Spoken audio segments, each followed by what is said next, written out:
It is your Thursday daily delivery. I am Michael Rand. Glad to be back for another day. Hope everyone is having a great day out there as well. Great show coming up. Randy Johnson from the Star Tribune joins me here in just a little bit to talk Gopher football. Practice started this week. Lots going on with that team. Catch you up on all of that. Catch you up on a whole bunch of stuff.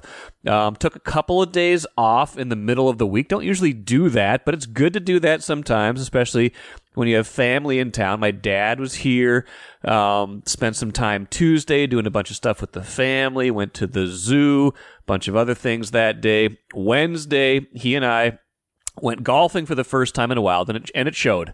Neither of us had golfed for a while. Me, probably 3 years, him probably even a little bit longer, but something we used to do fairly routinely, not like often, but at least, a couple times a year, I think. And so we picked out this course in near my house now, near my new house, and picked out the course, and got out there. And this is a reminder of why golf is both so wonderful and so humbling. Like I was pretty bad for a lot of the day. It took me a while to get into things. I think I shot an 8 on the first hole. We're just like knocking the ball all over the course. It's not a super long course.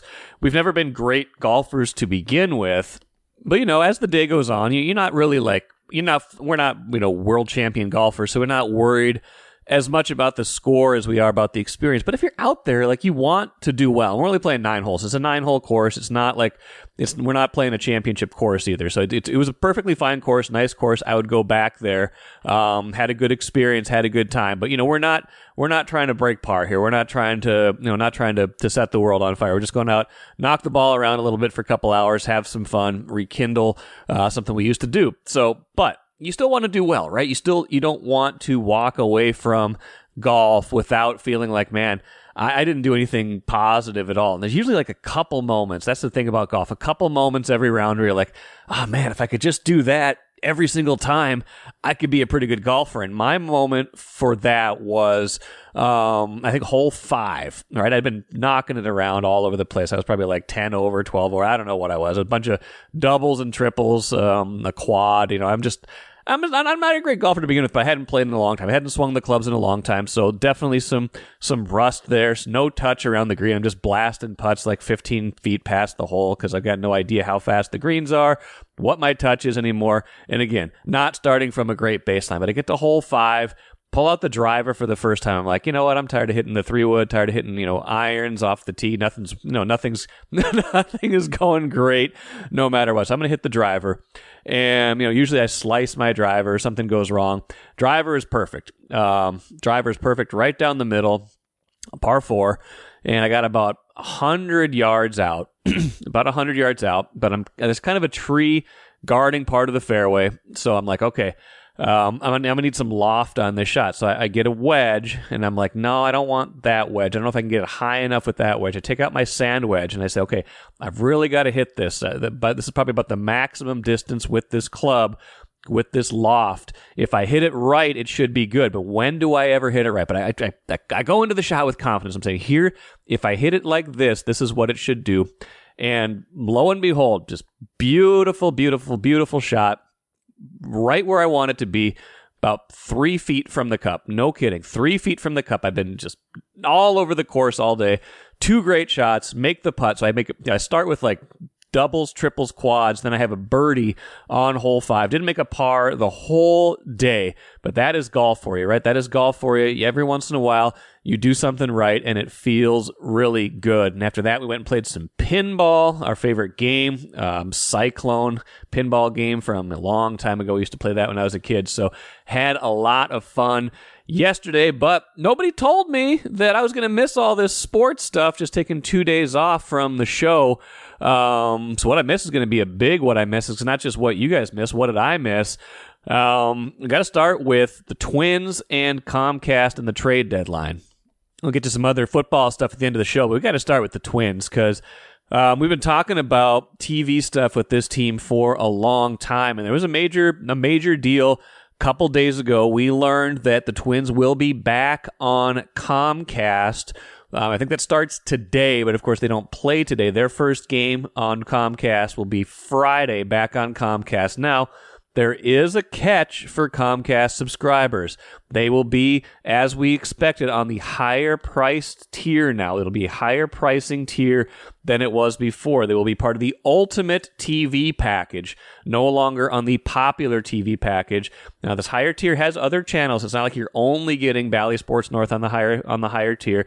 You get NFL Network, MLB Network, stuff like that, but it's going to cost $20 more per month, which, kind of conveniently, that's the price of the Bally Sports North standalone app. Now, you can't get Twins games on that standalone app right now. That's been a big point of contention. You can't still get Twins games on that standalone app, but that is the extra price you will pay if you are a Comcast subscriber or if you become a Comcast subscriber and you decide to opt into that higher tier. Now, I think they're giving 3 free months if you sign up for it, so you're not going to be paying for it right away, but that is now the going rate to get this, to be able to watch the Twins if you are a Comcast subscriber. Now, what's going to be interesting to me is that worth it to viewers? The people they've lost already, the people who have already jumped from Comcast or have said, either jumped to something else or just canceled cable entirely or are just fed up with all this. What are they going to say about that? That's going to be interesting to me. How many people are going to join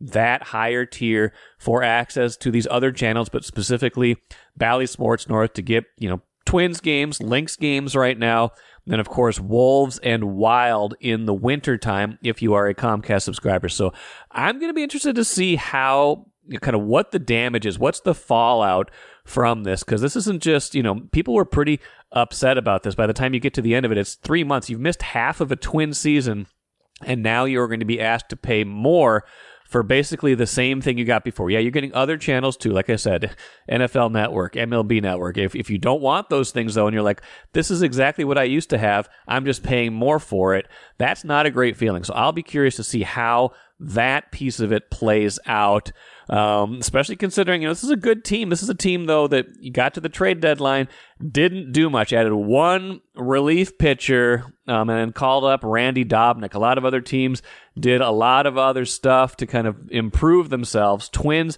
didn't do nearly as much as other teams. They made a minor trade for reliever Trevor Richards, got him from the Blue Jays, but doesn't figure to be a real back end of the bullpen guy. They kind of picture him as like a multi-inning guy, maybe a guy who can bridge the gap in, a game that's within a couple runs. You want to stay close, but you don't want to use all your best arms. That is not a very sexy trade deadline move. So how people feel about this team could be clouded a little bit by that as well. Programming note, by the way, Phil Miller covers the Twins for the Star Tribune and has covered the TV story and the trade deadline. Will join me on Friday's show, expected to join me on Friday's show to talk about these things in a little bit more depth, in addition to talking a little bit more about the Twins, their recent road trip, salvaged the final game of the series against the Mets. They got blitzed in that first game. Was it 15-2? Didn't score any runs in game 2, but got the last one 8-3. Pablo Lopez, again, pitching like the Pablo Lopez the Twins would like to see down the stretch. He was good. Offense got it going. So we're able to get at least that game from the series. A decent trip. Now they come back home. Just a quick one, 3 against the White Sox, but the White Sox are in all sorts of trouble right now. Just one of the worst teams in baseball, one of historically the worst teams in history. So a chance for the Twins to get well again against the White Sox, and we'll see how they fare there. But yeah, just the rest of the season, how are people going to respond? Are they going to buy this expanded package, this more expensive package of games? What's going to be the mood based on what they are seeing? I feel like maybe sometimes these things get overblown and people will just suck it up, pay it, and say, hey, I want this team. I want access to all the teams. Like I said, Wolves, Lynx, Wild, and in addition to the Twins. Maybe that's enough for someone to say $20 a month more is worth it. But, the goodwill, I've talked a lot about the goodwill that the Twins had built up after last season with their playoff run, with maybe talking about changing from Bally Sports North last offseason to get to where they are right now. payroll slashed. Team's still good, but you can't watch them if you've got Comcast. Still no direct-to-consumer option, not doing anything at trade deadline. A lot of goodwill being burned right now, and we'll see if the Twins can make up for it the rest of the way. Royal Credit Union's smart checking accounts offer no monthly fees and no minimum balance. Enjoy financial freedom when you open your Royal Credit Union smart checking account online at rcu.org/go-checking. Insured by NCUA. Let's talk Gopher football today with Randy Johnson. Practice started this week, less than a month till the opener now, Randy. We heard from PJ Fleck last week at the Big Ten Media Days in Indianapolis. Had some interesting things to say there. And it's kind of an intriguing camp and season, I would think, just because of all the changes and all that we don't know yet about this team, right? Yeah, there's a lot of mysteries surrounding it. It's not so much on who will be playing, but what they'll look like. Obviously you start with the fact that you have a new quarterback in Max Brosmer, the transfer from New Hampshire, who very, very good player at the FCS level, was a finalist for the Walter Payton Award as Player of the Year. Be very efficient passer. The high completion percentage, a lot of touchdown passes, and then he's a guy who spread the ball around quite a bit. His running back out at New Hampshire, Dylan Lobby, got a chance with the Raiders in the draft. So he's shows he can spread the ball around pretty well. So it's going to be intriguing to see how he translates into the FBS level. There's a lot on kind of riding on how good he is. I mean, quarterback, just any team, that's true, but it feels like they needed an upgrade from what they got last year, from what Ethan Kaliakmanis was able to give them, and they've been kind of searching for that consistency. Even the latter stages of Tanner Morgan's career, it was always a question of, is this the year they open it up a little bit more? And it never seemed to be that year. We thought it was last year, and then it never was. How do you kind of characterize how much they are leaning on or counting on Max Brosmer this year? Yeah, they're counting on him a lot. They've given him the keys to the car, and basically he's done everything as a leader should be doing in the offseason. He's gathered his teammates together, taken them down to his home state of Georgia for bonding and workouts, things like that. He's a very, very, very, very committed type of person. He definitely has his teammates' support. They've named him captain right off the bat. I think we're all intrigued to see what he actually looks like on the field. Didn't get a great look at it during the spring because they didn't have a spring game, and we saw some practices, that type of thing. I think you want to see what he's going to do against a live situation. Yeah, and that's kind of what we don't know yet. Want to get to some of what Fleck said last week, but now that we're kind of talking on some of the players, the depth chart behind Brosmer, where does that stand right now? I mean, just kind of in terms of how much they are putting on him right now. I would say the backup right now would be a true freshman early enrollee, Drake Lindsay, out of Fayetteville, Arkansas, who's been impressive. Doesn't look like your typical freshman. He's big, strong frame. It seems like he's grasping the offense pretty well, that type of thing, and learning a lot from Brosmer. You hope you don't have to use him, obviously, as a true freshman. But it's not a situation where you don't want to get injuries at that position. That's for sure. Drake Lindsay sounds like a quarterback name, by the way. Sometimes a player, the name fits. I say Drake Lindsay feels like a quarterback name to me.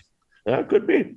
Could be. We'll see. I mean, he definitely is a quarterback. We'll see what kind of quarterback he is. And obviously, that's the quarterback of the future. Brosmer's here for 1 year.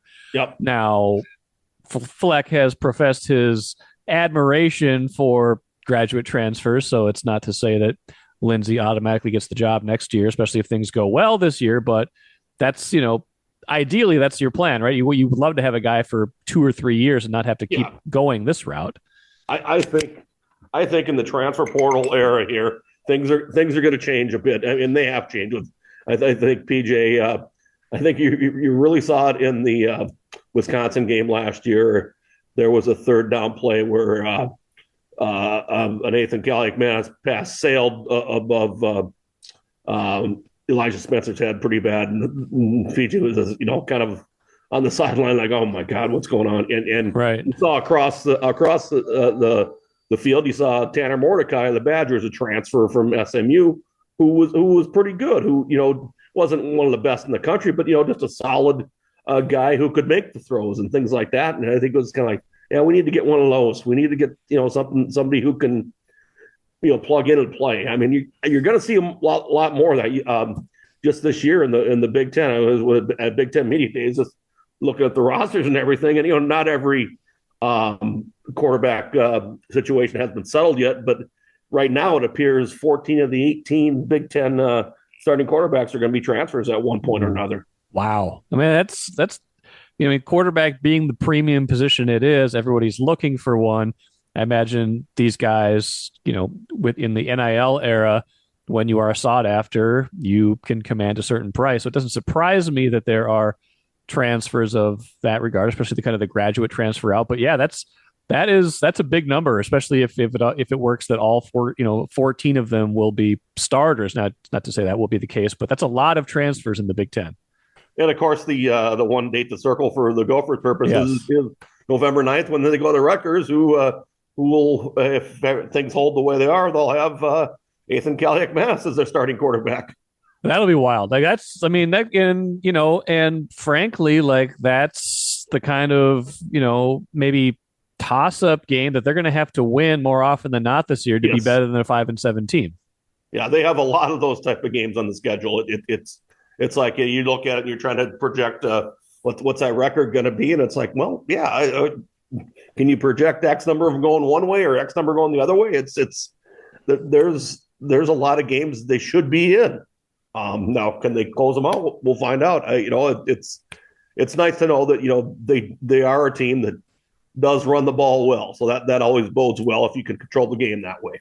Yeah, but you would like to be able to pass the ball too, and I think they've tried in recent years to pass it a little bit more. Maybe they have the personnel to do it. A lot of that's who Brosmer's throwing to. Where do they stack up? If we kind of go, position by position a little bit with Camp here, wide receivers, tight ends, the skill group around him. How does that look right now? Well, I think it's a situation where guys are going to have to take a step forward. You have a very known commodity in Daniel Jackson at the go-to wide receiver there. He's second team All Big Ten, that type of situation. He's very good. Now, who's going to step up behind him? You have Elijah Smith, or you have Lemeki Brockington, who endured an injury-filled season last year that slowed him, but he came back pretty strong toward the end. He's shown in the past, basically the Wisconsin game in 22, where he had the key catch in that Axe victory. If he can take that step forward, it'll be key. And I'm really intrigued too to see how much they throw to the running backs this year. They brought in a running back from Ohio University, C.A. Bangura, who has caught a lot of balls in his career, around 50 receptions in his career. So basically, he's a bit of a threat out of the backfield there. Darius Taylor can catch the ball. He was a receiver at times in high school. He's not just all run. And I think, they don't want to have to overload him. I mean, it's easy to turn to him and give him the ball all the time, but I think they'll want to keep that balance in there. Offense. Oh, go ahead. Sorry. Then tight ends. It's a new deal this year. You don't have Grevin Spanford anymore. You have a couple guys with some promise, and Jamison Gear is a good pass catcher. You have a very good blocker in Nick Callerup, but who has some good hands too. You'll just have to wait and see what this offense can do, I guess. And she should be fairly well protected. It seems like a strength of this team could be both sides of the ball on the line, but especially offensive line. Yeah, they return a lot, and if they can keep Quinn Carroll at guard, they want to keep him in there at guard. They feel he's a lot better at guard, as basically all Big Ten level type of guard than he is at that right tackle position. They have outstanding left tackle in Ariante Ursary, one of the better ones in the country. Now it's a matter of nailing down that right tackle spot, and you'll have Greg Johnson moving into center this year, who a guy who played quite a bit as a true freshman last year. So they're very high on him. Yeah. So, I mean, it's a good place to start, right? I mean, if you want to run the ball, you want to make life easier on your quarterback, you give him time to throw. That probably is one of the one reason you can be optimistic and look at their schedule and say, okay, pundits, over-unders saying another 5-7 season is, probably a likely outcome. But PJ Fleck can say, actually, I like our guys better. We're going to be better than that this year. That's a place to start, I would think. Yeah, when you look at the schedule and you can say, okay, it's pretty easy to say, oh, that's a loss, that's a loss, that's a loss. But I think last year's finish kind of might cloud that a little bit. I would like to think that last year wasn't, that wasn't the norm. That was a dip. I think it's a better program than they showed last year. They better hope so. That's kind of that's kind of where they are right now. And we'll circle back to some of what Fleck said on that kind of vein in a minute here. But defensive side of the ball, health is a big piece of it, right? Like Lindenberg was hurt so much last year. If they can keep him healthy, that solves some of their problems, but not all of them. No, it's there's they gave up so many big plays last year. I think with the new defense coordinator there, Corey Heatherman, you're going to see a more simplified situation than you saw under Joe Rossi last year. Joe Rossi had some very, very good defenses here on the previous years. With the inexperience last year, they probably didn't grasp onto the more complex type of situations. I think it's been simpled down a little bit where they'll work into those other situations later as they get experience. Well, I mean, that was kind of the beginning of the end for them last year, was that big play against Illinois, right? Was the kind of the end of that. And then it's just, it's until the bowl game that they won after going 5-7. They didn't win after that Illinois game. Well, and then you go back to the Northwestern collapse too. I mean, there were two of them where they just could not stop anything in the fourth quarter and paid dearly for it. Personnel-wise, I mean, I mentioned Lindenberg, defensive line, secondary, obviously Tyler Nubin. You got to replace his production, what he brings to the table. Second-round pick this year, so obviously he was very talented and suited for the pro game. But where do they stand now as talent-wise on that side of the ball? Yeah, I think they're getting up front. You'll have talent and some depth there, so they've really done a good job of restacking there. Linebacker, you'll need some people to grow up quickly, and some guys that did get experience last year. That this will help them. Basically, in the secondary, you're going to be relying on Justin Wally quite a bit, and then transfer from Bucknell and Ethan Robinson. There's some guys that have played a lot. So and Wally's been a guy who he's shown a penchant for the big play. Yeah. Well, it's possible. Again, though, it's kind of in the eye of the beholder right now. And PJ Fleck at Big Ten Media Day last week was, the big quote, the big takeaway was, it's okay to love where you are in 2024 or something like that, and just kind of encouraging us to ground ourselves a little bit and ground. He had the off season where obviously there was the rumors and scuttle of the UCLA job and things like that. But with a third longest tenured coach in the Big Ten now. Yeah, behind Kirk Ferentz and James Franklin, and then the combination of PJ and athletic director Mark Hoyle, the longest pair in the Big Ten. That's kind of surprising, but maybe not. But given that they've had success, but not some sort of like overwhelming, dramatic success. I mean, the 11-win season in 2019 notwithstanding, but that does kind of show you there's continuity here. What does that get you, though? What do you feel like, program-wise, where are we at with kind of how should they feel? How happy should they feel about where they are in 2024? Do they love it in 2024? I think they're pretty happy about the recruiting class last year and what they got coming in this year. Okay. I think they're Yeah, they let some opportunities to win the West. They didn't take it full advantage. Even the 2019 season, basically they're, one more win, they beat Iowa or Wisconsin, they go to the Big Ten title game. Yeah. Two other seasons that followed in 21 and 22, they had chances. One more win puts, if it's the specific win, puts them in the Big Ten title game. They just didn't fully capitalize. Now the West is gone, and it was an easier path to get there. Now you got to be one of the top two teams in an 18-team conference. Now that you got some teams like Washington was in the national title game last year. Oregon was right knocking on the door with Washington. And USC, they were down a bit last year, but they're still a very big national brand that can, produce Heisman Trophy winners and All-Americans all along, wherever you want. And so basically, it's going to be more difficult. I just guess you got to, up your recruiting and get the type of players that keep moving the team forward. It's not going to be easy. Was part of what Fleck was saying, like, not just it's okay to love being in Minnesota in 2024, was it okay? Was he basically saying also, like, hey, like, we might not have, like, I don't even know where a program like Minnesota fits into the college landscape in 2024 right now. Like, what opportunities are available to them in the NIL era, in the 18-team conference where, to get into a playoff, you've got to be top two or something like that. Like, is he saying, like, hey, relative success is okay to kind of be proud of, or was that any part of his message? Because honestly, like, what's available to a program like Minnesota right now, or at least in most years? Yeah, it was kind of interesting. I was trying to figure out what is he talking about? Okay, are the expectations? Do they have to change a little bit? And I'm guessing they probably do a bit.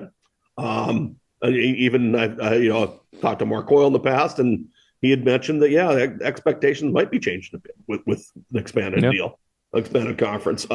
Also, but I think there's a bit of a carrot there too with an expanded college football playoff, and they're at 12, sure. And they probably will go to 16, probably not too long in the future. You look back to that 2019 season, where they were, had they say there had been a 12-team playoff, they would have been just on the outside. They're when it came to, because they had those two losses.